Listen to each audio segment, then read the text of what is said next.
Encore une équipe du groupe F, la Tunisie. Et si l'aigle volait enfin? Petit disclaimer, j'ai filmé cette vidéo fin mai 2026, bien avant la double débâcle qu'a subi la Tunisie et bien avant la nomination de Hervé Renard. Je parlerai principalement de la Tunisie, de sa tactique, de son histoire et avant tout, Tahia Tunis, Inch'Allah Marbouha. La Tunisie, c'est une sélection extrêmement sous-cotée. Les Aigles de Carthage ont pourtant appris à exister dans les grands rendez-vous. Disciplinés, combatifs, mais surtout à la recherche d'un déclic mondial. Durant la Coupe du Monde 2022, ils nous ont montré les 4 saisons. Vaillants pour arracher le nul contre le Danemark, décevants en concédant une défaite face à l'Australie et orgueilleux pour arracher une victoire contre une France déjà qualifiée. Mais toujours échouant à se qualifier en 8e de finale. Si les qualifications africaine reste toujours piégeuse, la Tunisie termine invaincue et ne concède aucun but en 10 matchs. Impressionnant. Et durant les matchs amicaux, il reste assez solide défensivement, même si l'animation offensive reste trop limitée. Mais la vraie déception et l'interrogation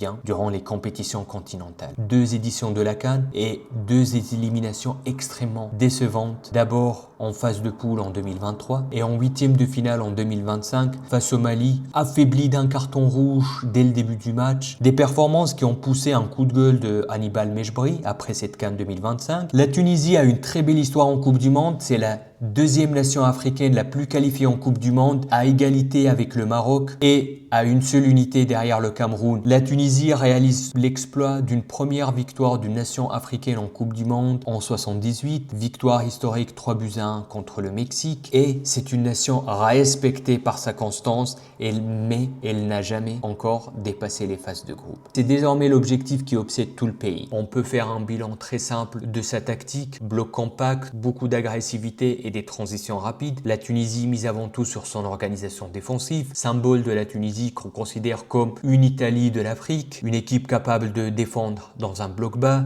très intense dans les duels, dangereuse dans les contre-attaques, mais malheureusement orpheline d'un bon numéro 9, un serial buteur dans la surface. Disons, les Tunisiens manquent de spontanéité offensive. Les joueurs clés, bien sûr, on peut parler de Hannibal Mejbri, le visage de cette Tunisie combattante, Montassar Talbi, taille patron du côté de Lorient, solide dans les duels et précieux dans cette organisation, comme Ismaël Garbi, qui peine à trouver sa place du côté d'Augsbourg, Sébastien Tounekti, du côté de Celtic, qui a renversé les Hearts et gagné cette ligue écossaise, et enfin, si les Aigles arrivaient à briser ce plafond pour offrir à tout un peuple un exploit bien au-delà de son histoire.